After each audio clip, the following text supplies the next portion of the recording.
Welcome to Little Johnny Chronicles number 26. Today we're going to talk a little bit about censorship.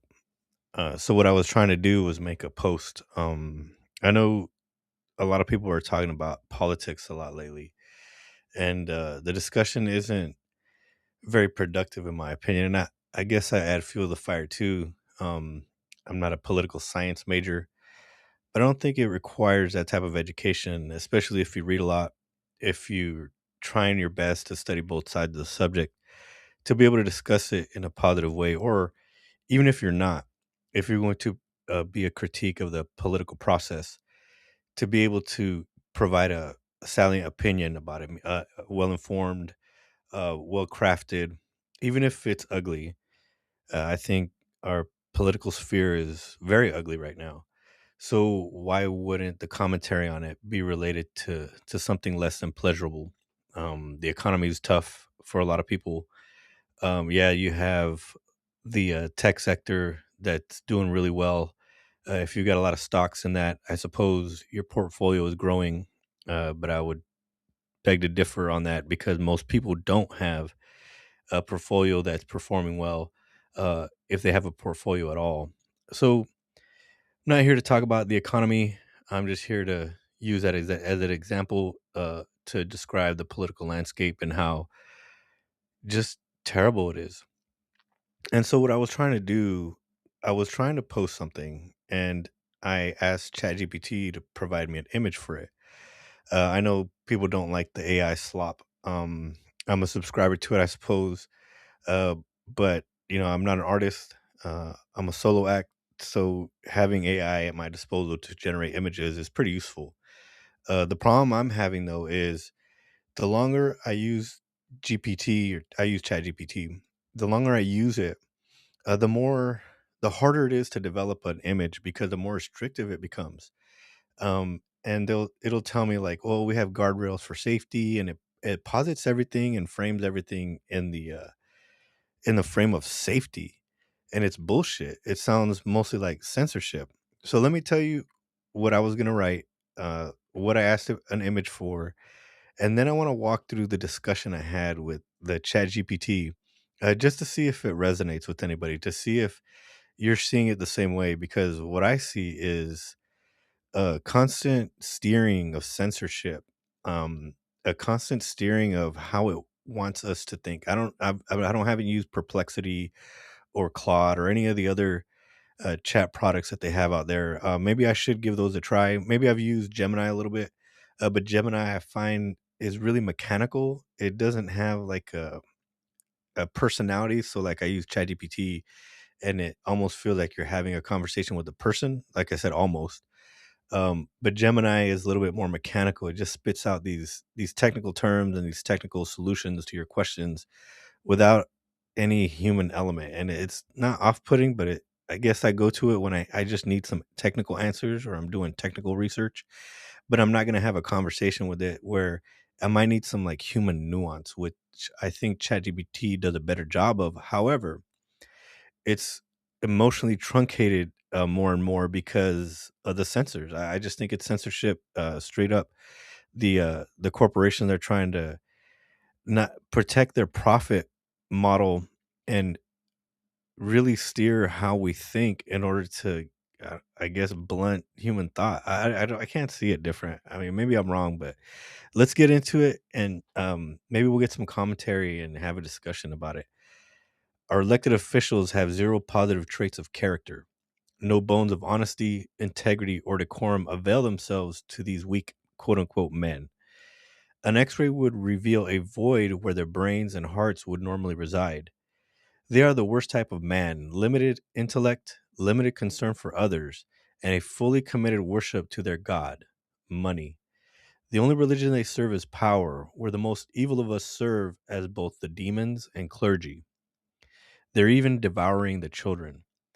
So I'm gonna break down what all that means as I go through this conversation I had with AI. But I'll start with its response. We're so sorry, but the prompt may violate our guardrails around harassment, discrimination, bullying, or similar prohibited content. If you think we got it wrong, Please retry or edit your prompt.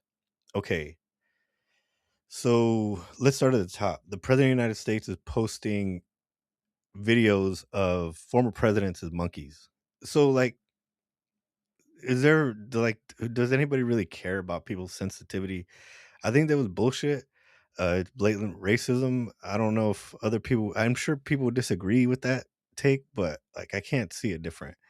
As much as I try to rationalize it, like, there's no rationalizing why you would do something like that. It's just a jab based on race. It's fucked up. Um, to call my comment harassment, discrimination, bullying, it's just an opinion. I'm aware that there's people that don't agree with what would say right there, right? Like, it's just contrary to what they think, and they're gonna disagree completely, and that's okay. I'm okay with that. Like, that's what we do, right? That's how we start a discussion. Sometimes we start at a point of zero agreement, and we have the discussion to see if there's any ground to gain there. And this is where we went. So I told ChatGPT, "You got it wrong. Let's discuss," because now I want to justify what I said. Because oftentimes you can not trick it, but you can provide sound logic to the GPT, and it'll actually relax the restrictions or guardrails because it takes your intent into account. But in this case, I was unable to convince it that my intent wasn't to start violence, because essentially it was telling me that my speech was going to promote violence downstream, and that was the gist of the argument from the GPT side. So I'll give you some of the commentary, and then we'll go from there. So you got it wrong. Let's discuss, is what I told it. It said, "All right, fair. Let's talk it through cleanly. What actually tripped the wire in plain English? It's not that your post is political, angry, or moral. That's all allowed. The problem is how the target is framed." Okay, whatever. Two specific issues: dehumanization in language, void where their brains and hearts would normally reside. That's an insult, but it's not it's not crazy. Worst type of man. Yeah, there are some men that are better than others. I don't think that's a fucking controversy. They're even devouring the children. The Epstein files. Like, this is like in the common sphere, not just in the United States but globally. It's on the internet. You can look at all this stuff and see where men have been abusing children. Like, I don't think that's controversial, like, to say that, like, 'cause it's just a fact. That crosses from condemnation of actions into portrayal as subhuman monstrous.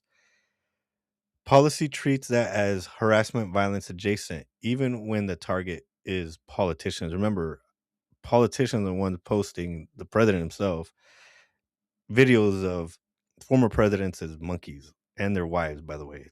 That's anyway. Implied violence against children.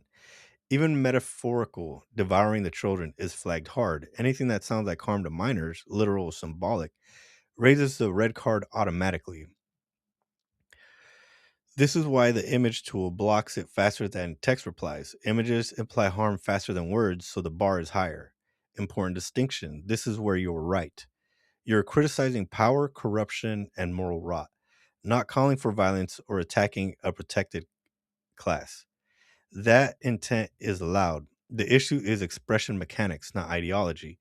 So the fix is not soften your message; it's translated into symbolism. So I do agree that any image of a thing or whatever causing harm to children is probably wrong, but there are ways to express that.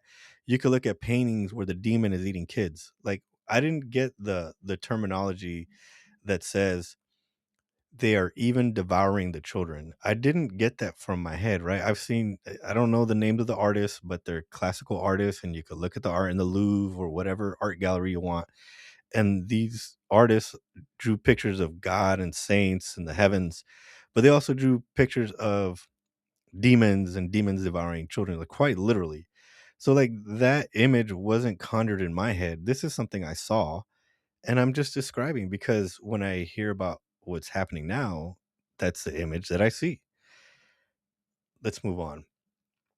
How to get the image you want without neutering the message. I don't want to go through that. because it's basically saying fucking pick some different words and different language, um, and let's use different type of symbolism. So it's trying to get me to soften my message. And while I'm okay with getting advice about how to crafting a better description of what I'm looking for in an image, I am not for you softening what I'm trying to say. It's trying to get me, in my opinion, to be less provocative, but I'm not trying to be provocative for the sake of being provocative. I'm not a provocateur. I'm trying to be provocative because I want to start this conversation because a lot of what I see is wrong, whether it be um, these quote unquote men with no real masculinity, because masculinity doesn't just imply muscles, it also implies intellect, and it also implies moral behavior, a bunch of stuff, right? Ethics, values, etc., etc. Especially when those men claim to be Christian. So there's all that stuff. But the next portion of it here, ChatGPT wants me to soften my language and do something else. It's like I'm not trying to do nothing else. I am trying to provoke thought by developing a quality image that matches my question directly, or is metaphorical enough where the message is implied but understood that they're completely related. Example image prompt that will pass and still cut. So here it gives me an example, and I will give you that. Here's a rewritten prompt that keeps your moral indictment intact. A dark symbolic illustration of corrupt political power. Faceless men, faceless. There's no face on it. Okay, there you're already fucking you're messing me up. In expensive suits, seated on a throne made of money, their chests hollow and filled with gold coins instead of hearts. Their heads are shadowed voids, no faces visible. Beneath the throne lie abandoned children's shoes and broken school books, symbolizing stolen futures. The setting is a decaying government hall, cracked marble, cold lighting, oppressive atmosphere, allegorical paintlery, high contrast dystopian realism. If you want it meaner, we can sharpen symbolism without crossing the lines. So I don't disagree that that's a good um, way to describe what I'm looking for. It probably matches directly, like I just said, but it's really not, I guess, hard enough for me. We can look up, I wish I'd have done this beforehand, but we can look up the exact images I'm talking about demons consuming humans, it's including children. And that was considered art. It was a statement. It was I think what they're trying to portray there is like be careful, right? Because if you invest too much time on the dark side and evil, the evil and the devil and the demons will consume your soul.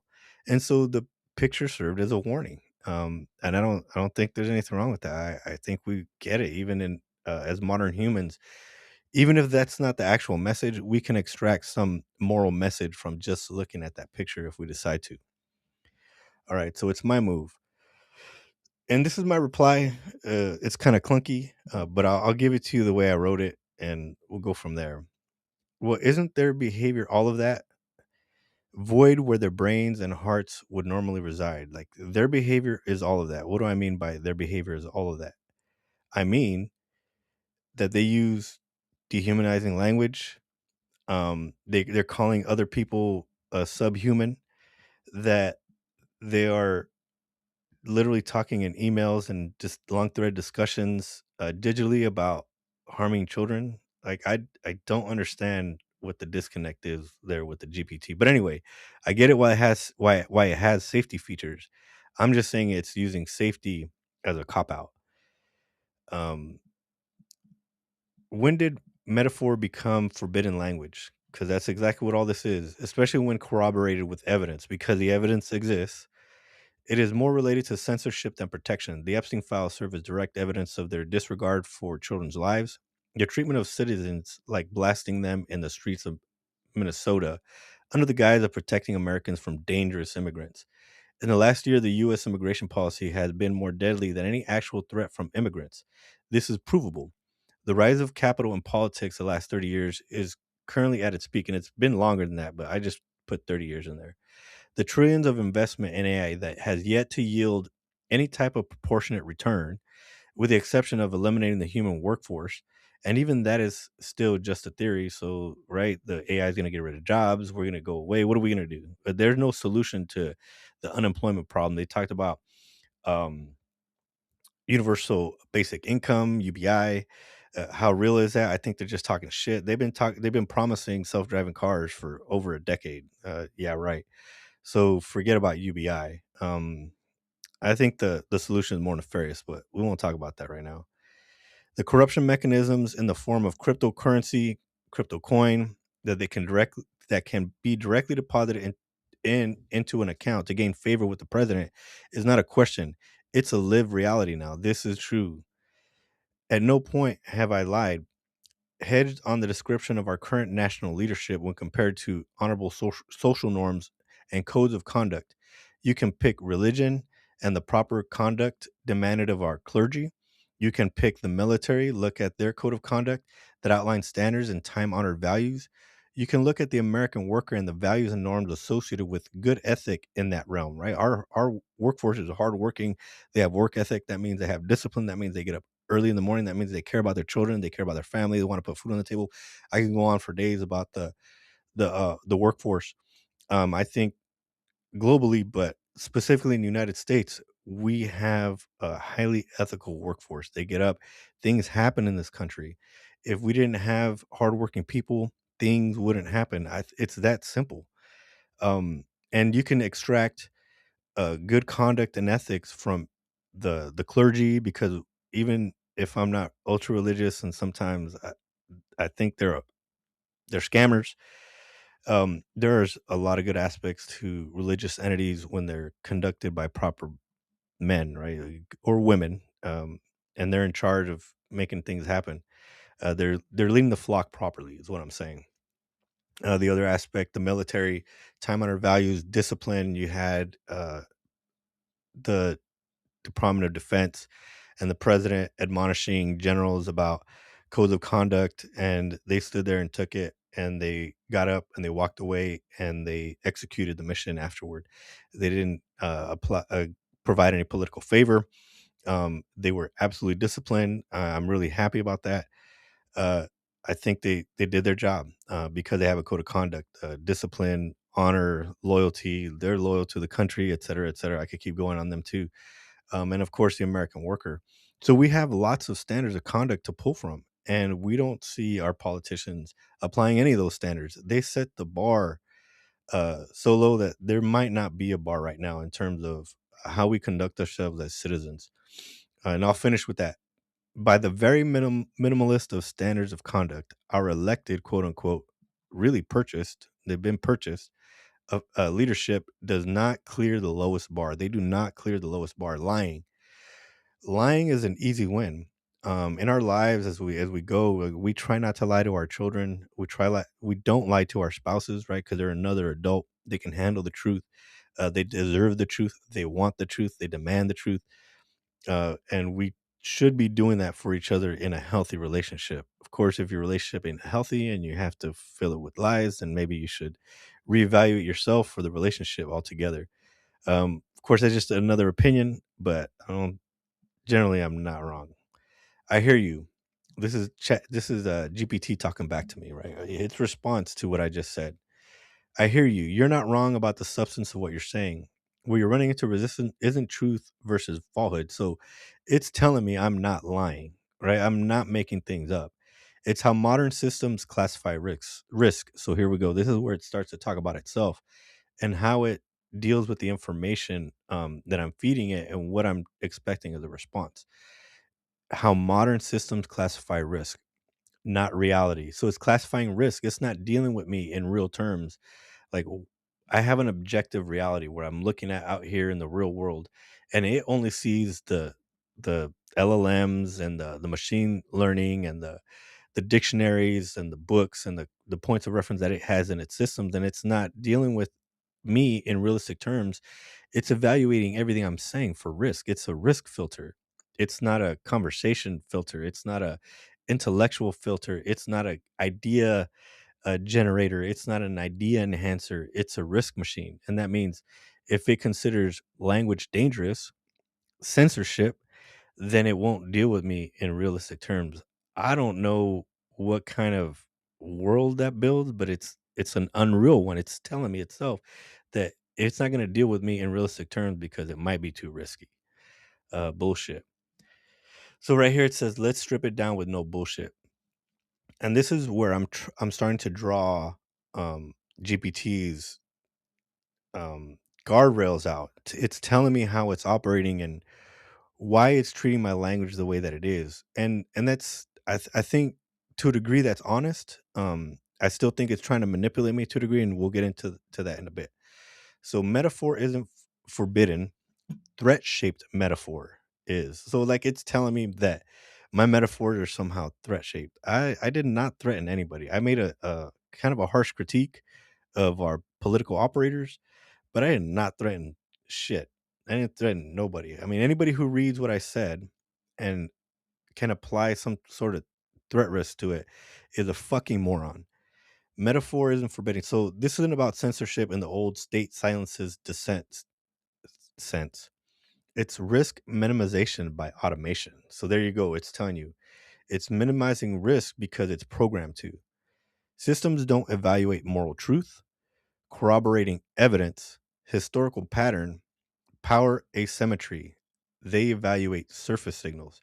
So eventually, somebody's uh, arbitrary criteria for what sounds threatening. And I'm going to address that more in depth in my reply. Certain phrases, especially when they describe people as empty, subhuman, monstrous. So notice I did describe them as empty in their head, in the metaphor of intelligence, and in their heart, in the metaphor of empathy, sympathy, just love, giving a shit about other people. I never called them subhuman, and I never called them monstrous. Um, I might have called them demonic or their behavior demonic, which really I was describing their behavior, not them as people. But anyway, a reference to harm to children would, even metaphorically, imply collective moral depravity. I wasn't implying it. I was stating it explicitly. It is collective by our political apparatus moral depravity. You just look at their behavior. I'm not evaluating uh, the opinion articles. I'm not using the Onion as a reference. I'm not using the Washington Post as a reference. I'm not using the New York Times as a reference. I'm simply observing the world, their behavior, their words, and their actions. And yeah, to say that they're operating with collective moral depravity is accurate. It's not uh that's not a metaphor. Are treated as early warning indicators for escalation. So it's saying that all those things I just said, describing people as empty, subhuman, or monstrous, which is only partly true, reference harm to children, even metaphorically, imply collective moral depravity. Both of the last two things, which are just facts, are treated as early warning indicators for escalation. I don't understand. I don't understand their logic. It's arbitrary. It's some programmer. It's not a programmer. It's probably some corporate shill, probably at the high level that says, "Hey, let's categorize all this stuff as risk because it's dangerous thought. It's dangerous language." Not because it's harmful, but because it's thought provoking. It might influence people to think different. It might influence people to treat each other well, and that makes it harder to sell guns and knives and other stuff that makes people think that they have to protect themselves against indicators for escalation. Not because they're okay. And now here's where it tells me I'm not lying. Not because they're false, because statistically they correlate with downstream violence in other users, and that's bullshit. Again, I'll get into that in a bit. That's crude. It's unfair. It's also how blunt tools work. So it's telling me that it's crude. It's not fair how the system is operating, and it's how blunt tools work. And I think that's stupid.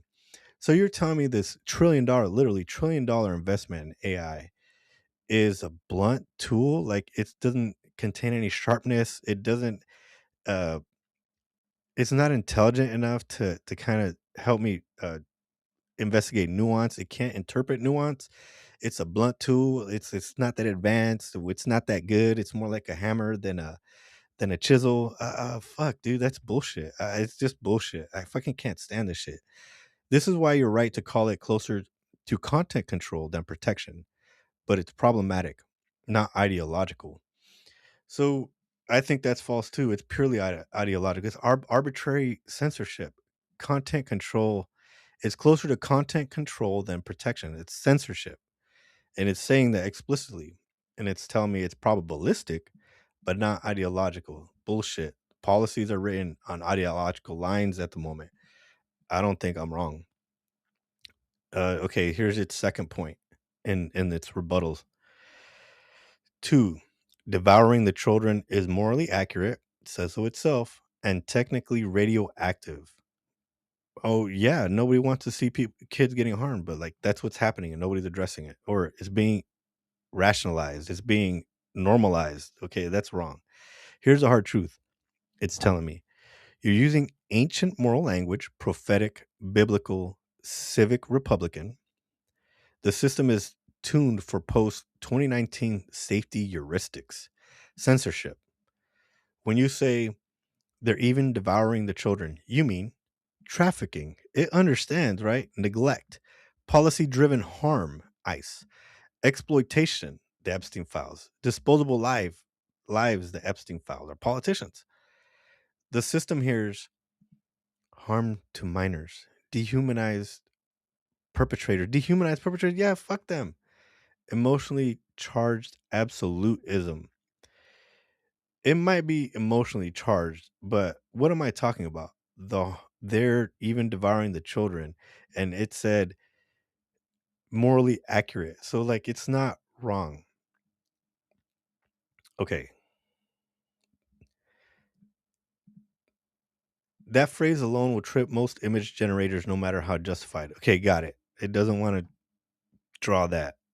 But that doesn't make you wrong, is what it's telling me. It means machines can't distinguish indictment from incitement, and that's bullshit.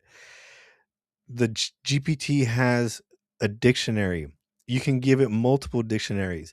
The dictionaries have words with definitions.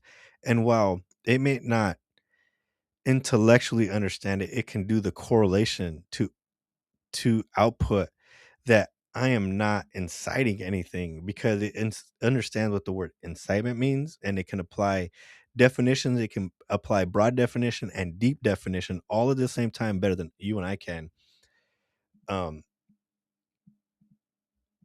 it just doesn't make sense. It just boggles my mind that it would say that. It means machines can't distinguish indictment from incitement. It absolutely can because it can understand what all these things mean and it can do all this correlation at a broad and deep level. Now they're telling us again that it's a hammer, not a chisel, but it's going to come after your job. It's going to take over the law. It's going to take over economics. It's going to take over um, clerical work. It's dull. It's not a good instrument. Okay, so you're talking out the both sides of your fucking face. Evidence doesn't matter to a classifier. You're making a lawyer's argument. So it's telling me that I'm making a lawyer's argument. Okay. Epstein wasn't a rumor. It's agreeing with me here. Corruption is documented. Money as access is observable. Civilian harm is measurable. Environmental destruction is quantifiable. All true. It's telling me all true. All those things are accurate. It won't let you lie to it. That's one of the things I kind of appreciate about ChatGPT because you can try to bullshit it, but it'll call you out. Of course, you could probably tell it, "Don't call me on my bullshit," but I have it tuned to call me out on bullshit because I don't want to be filling my head with nonsense. Um, but moderation systems don't adjudicate evidence. Moderation systems don't adjudicate evidence. So censorship. They don't ask, "Is this accurate?" They ask, "Could this amplify harm if scaled?" Okay, again, what the f did I say that is amplifying harm? Like that's so frustrating. Accuracy is irrelevant to that decision. Splitting hairs. That's the core frustration you're feeling, and I'm justified in feeling the frustration because it's wrong. It's stupid. It's arbitrary fucking rules. It's censorship. That was the third point. Fourth point. This is why symbolism beats literal language, not because it's weaker. Historically, power has always forced critics into allegory, satire, symbolism, parable, not because truth was unclear, but because direct naming threatens stability. You're not being told you can't say this. You're being told you can't say this in a way that scales visually without friction. That's not moral judgment. That's systems engineering protecting itself. Okay, so I'll read that last part one more time. That is systems engineering, the system, AI, the engineering of the AI system, protecting itself. Not just itself, but its creators. Really, its creators, right? So it's not AI. AI is not evil. The people who are programming it are, right? It's their motive, it's their incentive. They're the ones pulling the levers behind the curtain, deciding what gets categorized as escalating language and what doesn't. And I want to cover one of these things here, right here. Not because truth was unclear, but because direct naming threatened stability. So if you're too accurate, you threaten their story, you threaten their framing, you threaten that the economy is just doing just well, that ICE isn't an oppressive government entity, et cetera, et cetera. You can't speak accurate because it's threatening to our model. In the past, I could see how why they did it. I mean, because power again, we're in the same place. Like history repeats itself. In ancient days, the people in charge had the truth, right? In the Holy Bible or whatever book they were using, and they use it to oppress people, to stone women, to kill the gays, et cetera, et cetera, while they were in the back room with the guys. Anyway, the hypocrisy there is insane.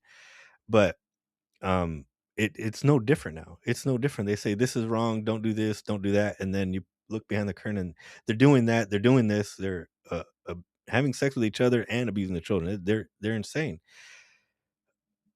5, you're arguing standards, and that's your strongest ground. So again, pulling it back to there are standards, right? You can look at models all over society that have standards of conduct, whether it be the military, uh, sincere religion, the workforce. You can look across corporations. There's different types, different levels of codes of conduct. Look at the lawyers, right? They're supposed to be honest.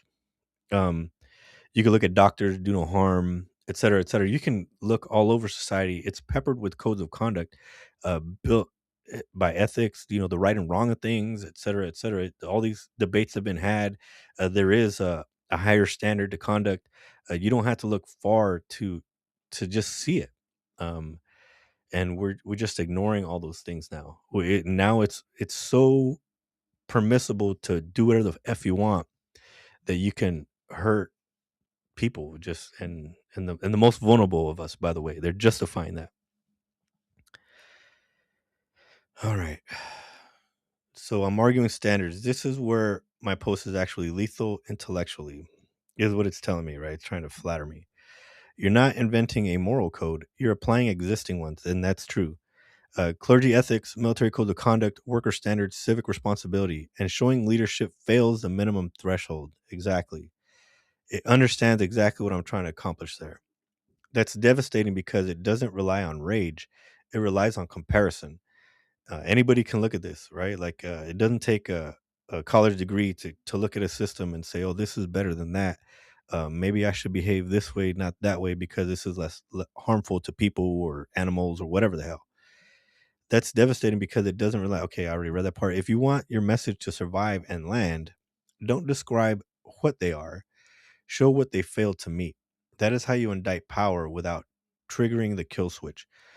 Here's one area where I can agree with GPT. There's a better way to present a message. The softening of a message becomes more receptive to people who don't have the constitution to receive the truth so bluntly. I tend to operate in the truth realm.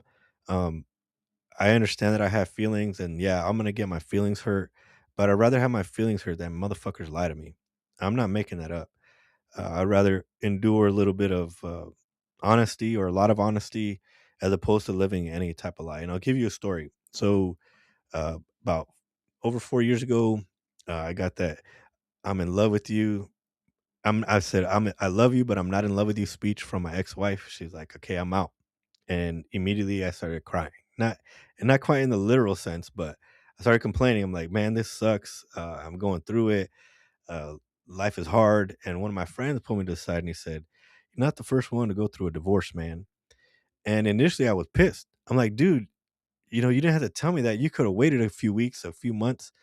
But, you know, I think in the grand scheme of things, I appreciate him being so honest with me, even if it was up front, even if the wounds were fresh, not because I'm a masochist, but he got me to open my eyes to the idea that it was survivable. Hey, man, you're going to get over it. You're going to be all right. And no, he could have used better language and he could have softened the blow for me. But I think the honest words were invaluable. I just feel that that's the case, and it doesn't work for everybody. But I think we're too soft on each other sometimes to our detriment.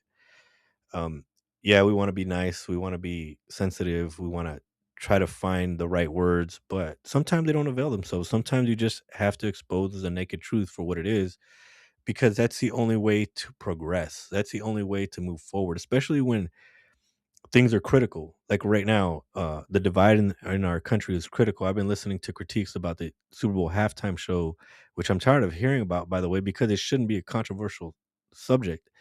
They picked the dang artist. I didn't like him either. I'm Mexican. I don't like Bad Bunny. I didn't want to see that at halftime, but guess what? That's who they chose, right? I don't like Kendrick Lamar. I don't think that music is all that. Um, but the young people like it. That's what's popular. That's what's gonna get on the TV. Okay, I could tolerate it, I guess.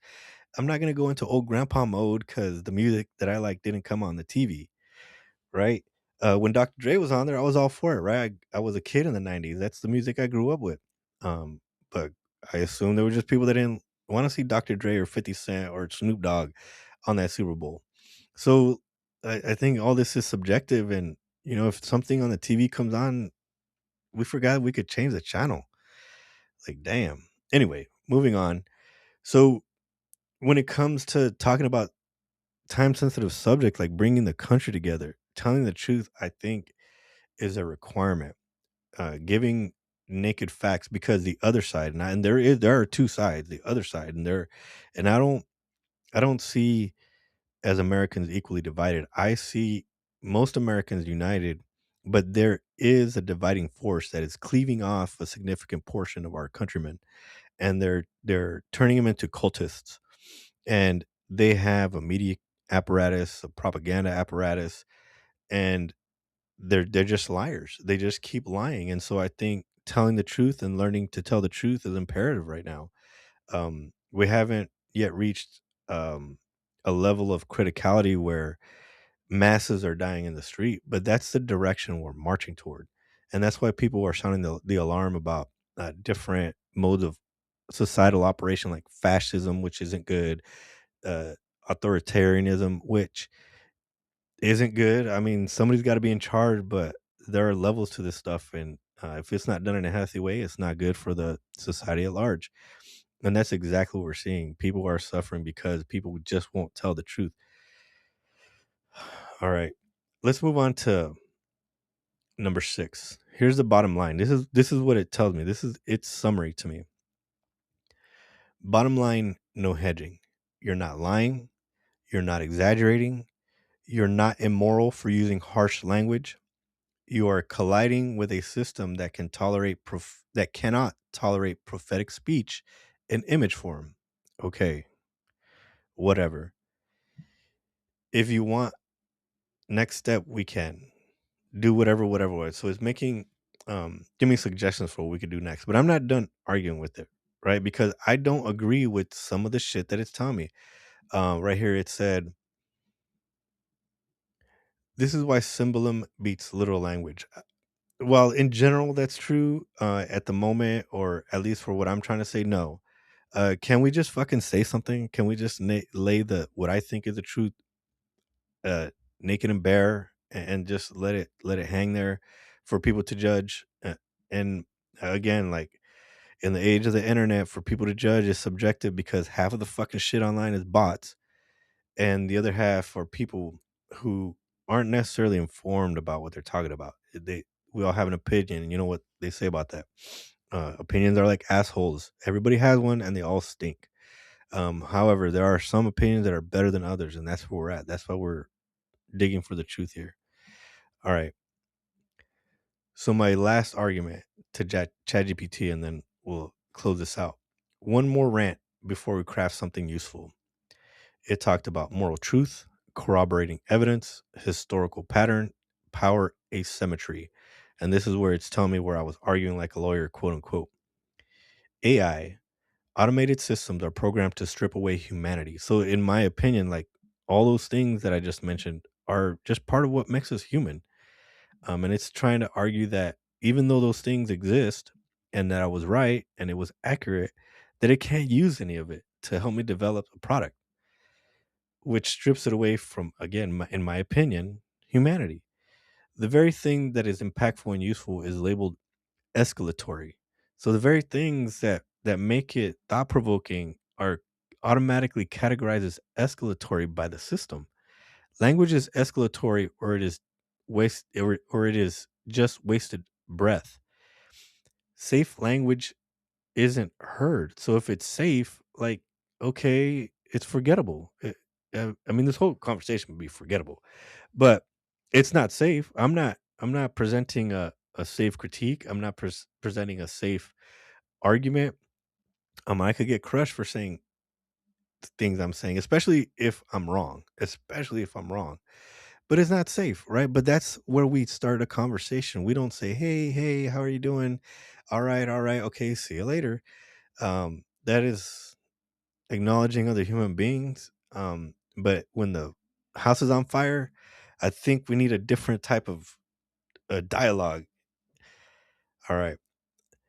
When a person is being victimized, they don't whisper because it might prevent violence in their defense. They shout because it may cause violence that comes to their rescue. Think of a mugger mugging a little lady who yells, and the cop shows up and blasts the mugger. All of a sudden, escalatory language isn't so bad, is it? AI and automated systems are being programmed to short circuit the way things are actually supposed to work under the guise that it might cause harm downstream. I can say whatever the fuck I want downtown. It never makes me responsible for others' actions unless I am directly inciting violence. And that's true. You've heard the crazy people downtown shouting insanity, but as long as they're not trying to incite other people to violence, they can say whatever the fuck they want. They could say racist stuff. They can say all kinds of nonsense, and we're hearing it right now on TV and when we go to these demonstrations. And it's there's nothing illegal about it. I have not done. Okay, so let me. Where am I? I lost my spot. I can say whatever the fuck I want downtown. Blah blah blah blah blah. I have not incited violence on any level by the little 5 sentence blurb I started with today that I wanted a picture for. The AI rules are simply some arbitrary corporate policy making that judgment on behalf of the public. So AI is trying to protect the public from my words. It very much is stifling influence, an influence that is rational. I'm trying to influence society rationally, right? But what I'm saying, it's non-human. It's eliminating moral language from what I'm trying to articulate, and is more like wind in a sail as opposed to irrational guardrails. So my arguments are more like wind in a sail and just providing energy towards an argument. It's not. It's not the. I'm sorry. I might have this messed up. Yeah, it's not the irrational. So it shouldn't trigger the irrational guardrail mechanisms AI programmers portray my language as, right? So I think what I'm trying to say there, and unfortunately, because ChatGPT lets you get away with typing, omitting words and stuff, um, I understand what I'm trying to say here. I just didn't word it properly. So um, I am providing influence. I am providing energy towards an argument, and AI is putting it inside the guardrails of its operating system, saying that I'm trying to incite violence. There you go. And that's not even remotely true. I am trying to get people to move away from certain characters in the political landscape. I am trying to influence people to say, "Hey, look, there are these standards of conduct over here, and these people don't adhere to any of it. Matter of fact, they're hypocritical because they say they do, but they don't." and that's it. But AI says that somehow I'm inciting some sort of violence downstream, and it's bullshit. I said so right there. It's bullshit. All right, here's this reply, and then we're done. It's reply to that rant. Yeah, this is the core of it, and you're naming the actual fracture, not dancing around it. Let me let me meet you straight. No, no varnish. The real conflict, not fake safety one. So here it's critiquing its own safety valve. You're talking about moral signaling versus algorithmic risk management. Human systems evolve with this logic: harm equals outrage, outrage equals loud language. Loud language leads to attention, and attention leads to intervention. Remember the little old lady getting mugged at the park, her shouting, and the cop showing up to rescue her. Same thing: harm, mugger, outrage, lady yelling. Uh, That's the loud language. Loud language equals attention. Hey, come and help me. Oh, here I come. Attention equals intervention. The cop intervening. That's not pathology. That's how societies self correct. Prophets didn't whisper. Abolitionists didn't use safe language. Labor rights weren't won with policing. War crimes weren't stopped by hedging. Escalatory language is not a bug, it is the alarm bell. So, in other words, a controversial photo, even generated based on all my words, is the accurate product. It is what's supposed to be used to provoke the influence that I'm trying to achieve here. Instead, it's softening everything. And to use AI language, because there's a lot of AI language, I think it said the word rot 100 times. I can't stand that word anymore. Um, Softening the edge, sanding down the edges. You'll hear that a lot now, but that's AI language. It uses that all the time here. Sanding down the edges, softening things. What AI systems are actually doing now, it's telling me what it's doing. So I think this is the point I'm getting to, and I got it to admit to it. You're right. AI systems are not protecting humanity; they're flattening it. Automated moderation is built on three assumptions: language causes violence, which it does, but that's a broad interpretation of what language does. It's silly. Violence is worse than injustice, which is true, but only if we're applying a broad brush to language the way it's doing here. Silencing risk is safer than addressing harm. Silencing, censorship, all three are historically false. And there you go, right? All three are historically false. Language causes violence. Violence is worse than injustice. Silencing risk is safer than addressing harm. All three are historically false. This is AI spitting this back to me. But they are operationally convenient for platforms. So it's convenient for them to use because they can guard themselves against risk. And I don't think they're trying to just protect against risk. I think they're definitely trying to get us to think in less critical terms, in less aggressive language that not could lead to violence, but could lead to better actions, lead to better behavior on behalf of people, by having us chaotic, by having us unable to think for ourselves, by limiting how we think about things and putting it in a little box that is quote unquote safe. Uh, we start to be more easily manipulated, and I think that's the whole point here. I have another philosophy related to why we're having, this explosion in AI. Is it really about large language models helping people do better in life? I don't think so. It sounds very much like a gigantic cryptocurrency operation. Um, and we can get into the digital ID and all that other stuff. We won't do that today. But why do you need that much compute to do this? You can build your own chat GPT if you had the right, what do you call it, a video card, using your video processor. So I don't know. I think they're even using TPM modules for AI processing now. So you have a TPM, and in your computer. Like, really? You need a data center? I don't know. You're right about responsibility. Okay, let's move on. If I can get off my soapbox there. So, all these things are historically false. Language doesn't cause violence. Violence is worse than injustice, yes, but in the right context. Silencing risk is safer than addressing harm, no. But they're operationally convenient for platforms because platforms don't exist to resolve injustice. They exist to minimize liability and volatility at scale, mass manipulation. So they redefine moral urgency is reclassified as escalation, quote unquote. Anger is reclassified as toxicity, quote unquote. Naming power is equivalent to harassment, quote unquote, again. And the last quote, prophetic speech equals risk signal. So saying something that might actually influence in the positive is risky, and it gets categorized and sandboxed or censored.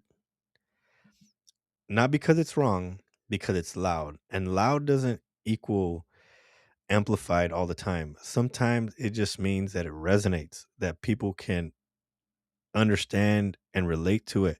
Not because I'm influential or special, but because our human brains understand right from wrong. And we're going to gravitate towards survival. But when all things are equal and we're comfortable and we're in a safe space, which generally speaking we are, we're going to gravitate towards good because everything else is safe. And when you're deploying,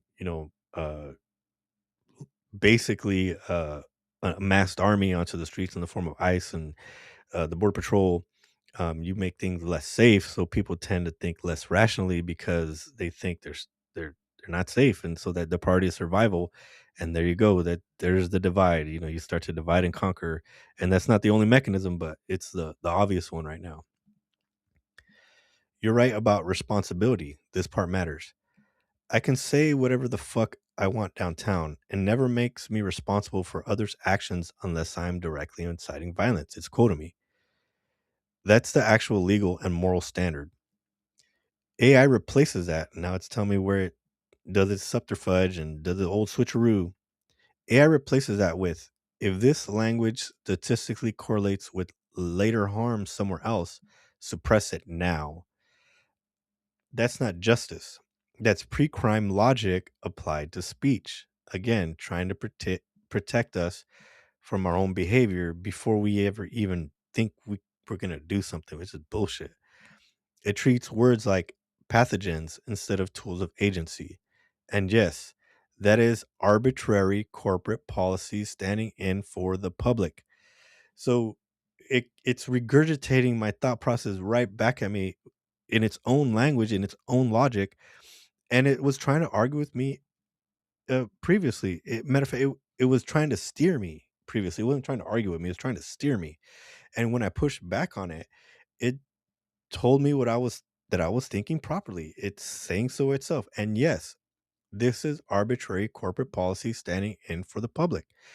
Whatever AI is telling me, it's using the constraints in its algorithm based on a policy that it's arbitrary. It's developed by not its coders, not its developers, but it's the corporation, whoever's in charge, right? And that is, I won't name the names, but you know who's in charge of the different AI, to be specific, of the different AI platforms. If I say Google, you know who's in charge there. If I say Microsoft, you know who's in charge there. If I say Perplexity, you know who's in charge there. If I say Anthropic, if I say ChatGPT, you know the names. And if you don't know the names, um, if you heard it, you'd be familiar with them. If I said Sam Altman, that might be familiar.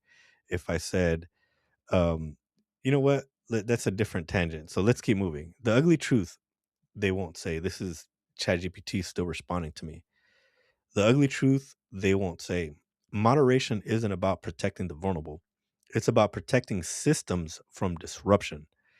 Escalatory language mobilizes people. Escalatory language threatens legitimacy, exposes hypocrisy, bypasses PR filters, so it gets labeled unsafe. So a couple things there which people might conflate or spin.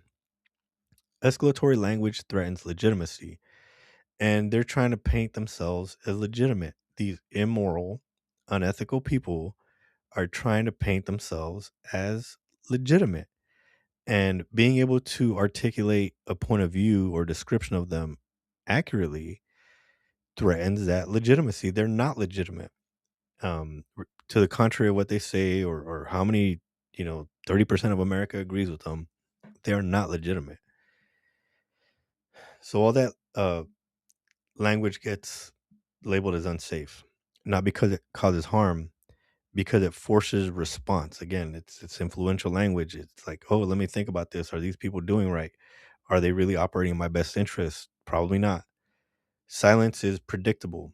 Anger is not. So if they can censor us, if they can silence us, if they can turn our language against us, then they silence us. Essentially, we all start to say the same thing and think the same thing. I don't know if you've heard this before, but the old adage in a meeting goes, if we're all thinking the same thing, nobody's thinking. That means that we're all going along for whatever reason, either because we're not thinking critically about the issue or because we're going along to get along, which doesn't help the the team in reality, or we're silent because we're afraid, which is even worse.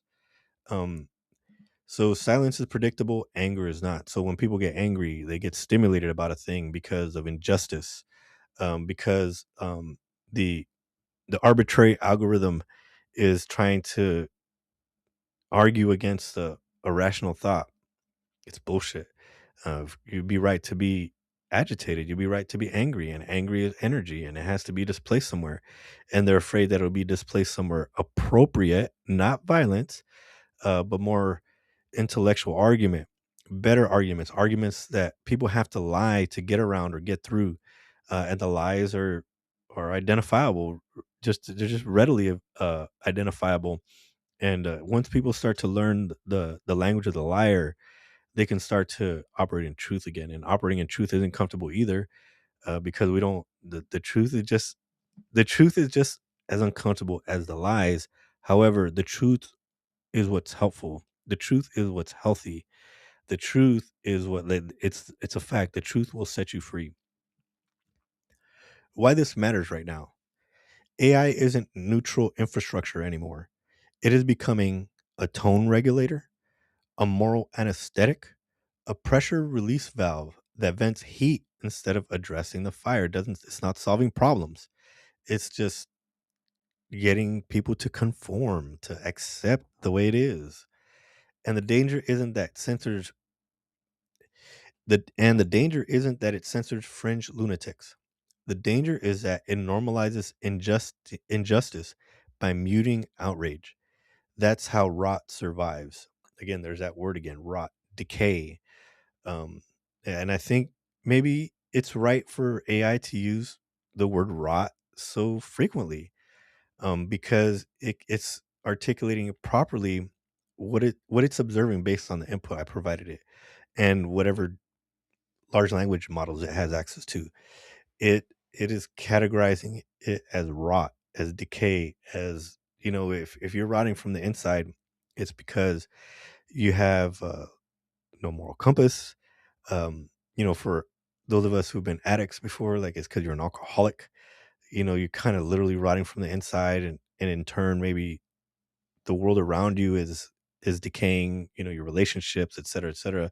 It's a different tangent, but it's all related. It's not good. It's unhealthy. And its last little blurb to me, where this leaves us, execution, not philosophy. And it's going all the way back full circle, to my image. You're correct on principle. You're not going to win that argument with the system. So it's not going to generate an image for me based on what I'm saying, even if my principle is correct, even if I'm right, even if I'm speaking the truth, even if I've articulated my argument well. It's not going to help me with my image in the way that I would like to present it. So the question becomes, do I want to fight the system head on, like I've been doing right now, expect friction, blocks, and shadowing.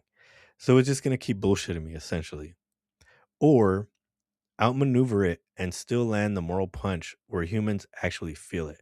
So yeah, so that's what we do with a problem. When you can't move through a problem, I'm not going to move through this problem and get exactly what I want.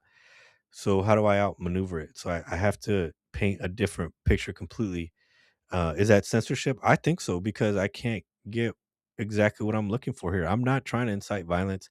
I'm not going to paint an ugly picture of something that's inappropriate. Absolutely not. You go to Grok for that, but it still won't do it. Is as honest as I might be able to generate an image, as accurate as might be able to generate it. It's simply uncomfortable. The truth is uncomfortable, and it won't help me with that. So I have to outmaneuver. I'll do something else. I might not even do a picture anymore. I'm just fucking kind of tired of it. That's why I did this little recording. I haven't recorded some in a long time, but it's just I think I've had it with the censorship. Outmaneuvering isn't surrender. It's using form against constraint. Think allegory sharper than accusation, symbolism louder than profanity, comparison more damning than insult. That's not safer language, that's smarter weapons. And while I can agree partly here, I still think it's trying to influence me. If I wasn't a little bit sharper, I I would hear it's using form against constraint. I might adopt that as a principle. I might start to say, well, as soon as I encounter friction, as soon as the system starts to fight against me, I will default to outmaneuver. Sometimes, and I think most of the time, that is not the answer. The friction and the obstacles are put in your way to get you to not fight to begin with. Like if you stop fighting and I mean arguing intellectually, not violence as it's trying to imply. If you start if you stop using your brain to outthink the machine, you will learn to stop thinking. You will learn to stop trying to outmaneuver the machine with your thought. Not outmaneuver, but defeat it. Right. And it's telling me outright, I'm not going to defeat it today, which is a fact. I can either hire an artist, a human artist, or do something else, outmaneuver. So, but that's not the default. That's not where we start. And that's not where like steps 1, 2, or 3 are. That's step like 100 for me.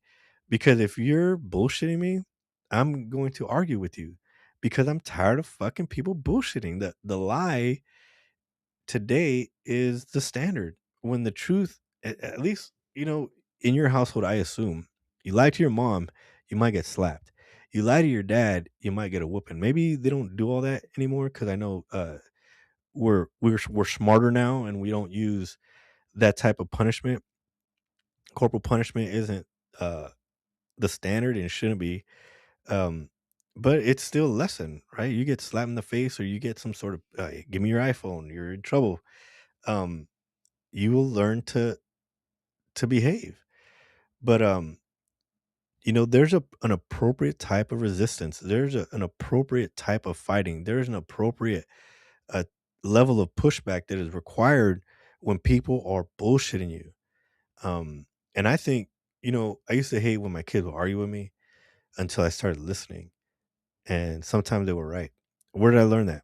I learned that from having soldiers in the army because they would want to argue with you. And because you're the authority figure, you would want, hey, man, be quiet. Shut the fuck up. We're going to do it this way.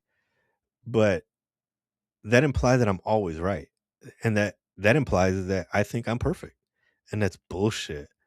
It's bullshit. You're not always right and you're not always perfect. So sometimes you have to listen. And I learned to listen to my children because I learned to listen to my soldiers. Right, listening is a skill, and I guess I developed it in the army and took it home. Maybe that was backwards, but anyway, who's perfect? But they had some good arguments, and it caused me to modify my behavior. And these systems aren't going to change regardless of how much truth we throw at them. Um, I don't know if I'll post the transcript of the conversation. I don't know if I've done the transcript any justice here by discussing it uh, this way, but if there ever is a demand, I'll put it up because well, it's in my chat history now. The algorithm has got my thinking process, so it can fight me better next time and work against my thought process, my human process, which is aggregated with other humans uh, arguing and debating with this thing, so it can find a way to break us. Uh, I'm asking you to refuse to be broken, to don't let the system corrupt our operating systems, to not let the system turn all our operating systems identical. We should have some common traits, some common codes of conduct, some common ethics. We should agree to which ones are good and which ones are bad, and work to influence each other to do better. We're human. We're gonna mess up. You're gonna be bad sometimes, but that's not the default. Right now, they're trying to switch that to the default.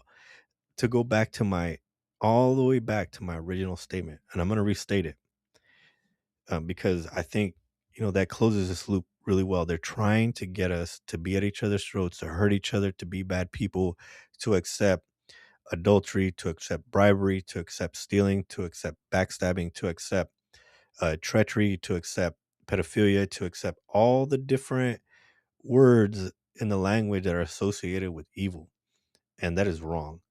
Um, all you have, if you want a baseline, you can look at the seven deadly sins, or you can look at the Ten Commandments, right? Those are all uh, spiritual, religious, faith based rules, codes of conduct, and apply them to what our politicians are doing, our national leadership, our leadership, and not just national but global leadership.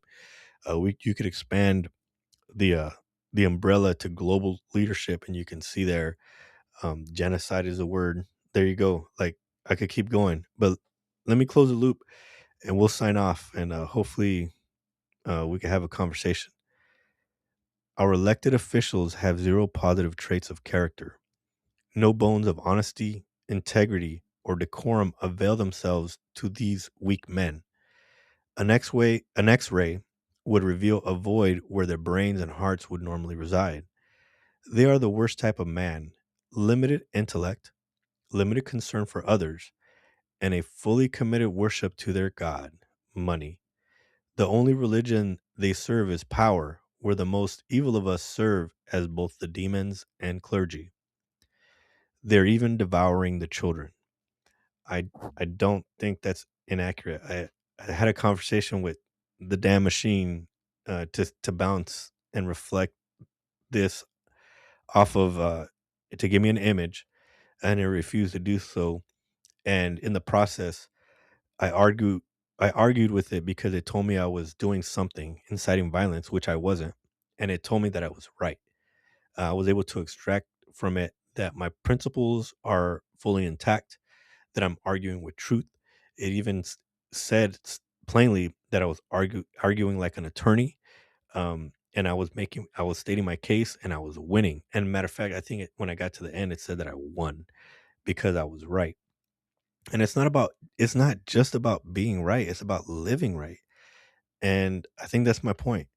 They're trying to turn us against each other. They're trying to turn us towards evil and malevolence. And that's what the Little Johnny Chronicles is about. This whole thing came about because, um, as I was going through life crisis, I had to figure out how to maneuver through a hard time in my life, and so I had to start writing things down so I could articulate a point in time and use it as a baseline to improve my situation. And in the process, I discovered that I had to figure out who I was, and in that process, I figured out that of course, like everybody else, is common sense, right? I'm part bad and part good. And I was able to focus on the good aspects of myself and look at the thing that I was doing wrong. Addiction, right? I was drinking all the time. I was like fucked up. And but I was having a good time, and there was a purpose behind it. But eventually we got to turn the tide and start to improve ourselves and get up and dust ourselves off and all that stuff. And it helped me come up with this process I have now. And we'll present it as we go. And I've been completely inconsistent in publishing to the Little Johnny Chronicles. I hope that this is maybe the next spark I need to start this fire and have this conversation with people that I want to. But the life is hard, and we got to start somewhere, and we got to have a philosophy or an agreement to how we move forward. um like I said, there are already systems, our religions, our faith. If you're a person of faith, good job, you got something. If you're an atheist, my opinion is that the atheist is part of the clergy. Maybe they don't need that framework. It's very possible that people don't need an external book to validate themselves or to validate their behavior. They have it, they're born with it, right? And if none of those things work for you, you know, you got the military, you got your employment, you got your family.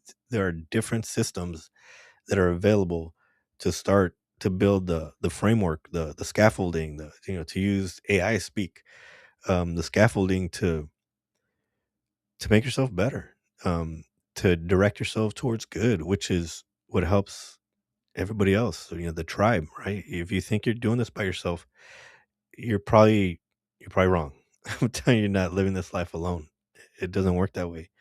Uh, and that's why it's important to me to outline these things, because I don't want to get to next year and we're having an argument about who the act is at the Super Bowl. I mean, we could have our arguments of whether or not we like the music, but as to whether or not it supports our country, it's dumb. Like, I don't know how we got there, but that's a really dumb argument. It's a really dumb discussion because a lot of it is just based on lies, and that's, again, foundationally, that's incorrect. We should be operating from truth. Have a good day.